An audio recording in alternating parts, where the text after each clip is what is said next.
কোথায় এসেছি বলো? হ্যাঁ, পাতালে। গুরু গুরু করতে তুমি এখন কি খাচ্ছ? এখন কোথায় যাবা?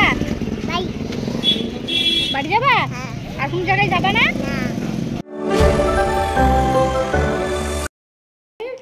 Welcome back to my channel. তোমরা সকলে কেমন আছো?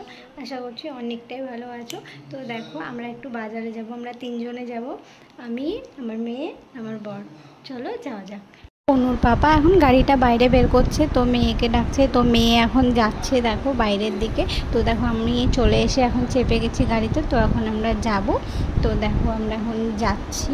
তো দেখো আমরা আগে তেল ভরে নিলাম, গাড়ির তেলটা শেষ হয়ে গেছিলো, তাই তেলটা ভরে নিলাম। তারপরে দেখো এখন গাড়িতে তেল ভরার পর আমরা দেখো চলে এসেছি পাতালেশ্বর। আমরা কিন্তু ভেবেছিলাম বাজারে যাব, কিন্তু দেখছি অনুর পাপা কিন্তু পাতালেশ্বর ঘুরতে নিয়ে গেল। বাজারে গেছিলাম টপ কেনার জন্য, ফুল গাছের টপ।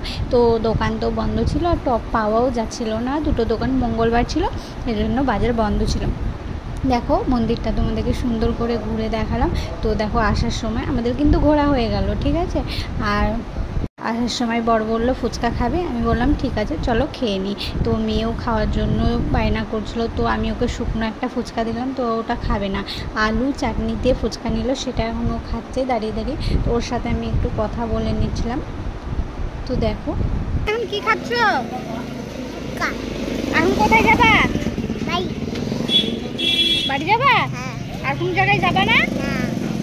ভাবলাম যে বাইরে যে শিব ঠাকুরের যে মূর্তিটা আছে, চলো তোমাদেরকে ওটাই দেখো। অনু আর অনুর পাপা ওখানে দাঁড়িয়েছিল, দেখো মেয়ে দাঁড়িয়ে দাঁড়িয়ে ফুচকা খাচ্ছিলো, সেটাই তোমাদেরকে একটু শেয়ার করলাম।